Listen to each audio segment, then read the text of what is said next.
Welcome back into the Rowdy Studios. I am Buzz Cutler, sitting alongside Bass Masters, talking a little NASCAR racing, talking Jeff Gordon. Jeff Gordon, whose championship hopes blew up right after his engine did. Blew up along with his engine. I said last week I wasn't going to worry about Jeff until after Kansas.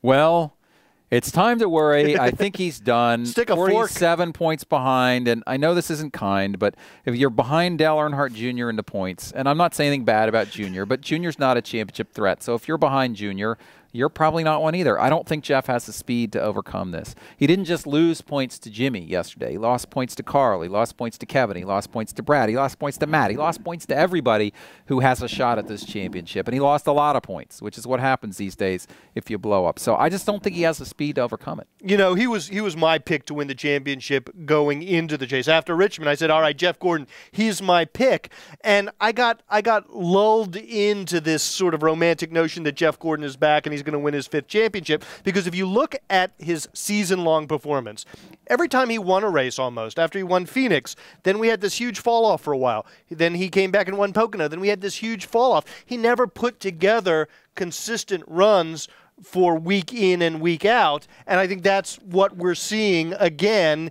in his performance in the chase. I feel like at the end of the regular season he was more consistently fast. Yeah, but so was Brian Vickers a couple of years ago. Yeah, I think Jeff was better than that, okay? And I think there was some issues with his crew chief just getting to know each other for the first part of the season. They ended up being hit or miss. But look, compared to Jimmy Johnson, everybody looks hit or miss.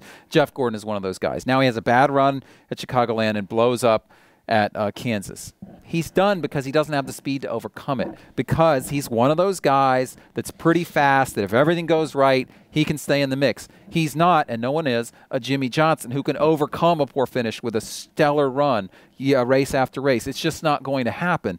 And so I think Jeff Gordon, you know, those two races, the downforce races at Chicagoland and Kansas, they were huge for him, and he ended up, what, 24th and 34th or 35th or something?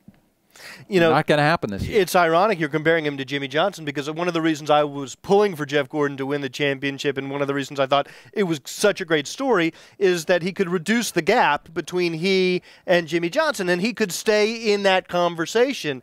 Now, if Jimmy Johnson manages to win his 6th and Jeff Gordon holds at 4, I think clearly the student has surpassed the mentor. And, you know, it's the end of an era, and maybe that era ended a while ago, but I think we saw a glimmer of hope. We saw a glimmer that Jeff Gordon might be able to hang in there. But well, I think Jeff Gordon is like Carl Edwards and like Kevin Harvick, in that if everything goes right and he puts together some solid finishes, he can be in the mix, and then you got to see what happens at a Talladega or something like that. But with bad finishes, then he's kind of done for the year. But he could come back next year. I think he'll be in the mix next year, just not this year. All right. I think his best years are behind him. But anyway, we'll see in 2012. I'm Buzz Cutler. That's Bass Masters. Thanks for watching. Rowdy.com. Say it like it is. Say what like it is? Rowdy.com.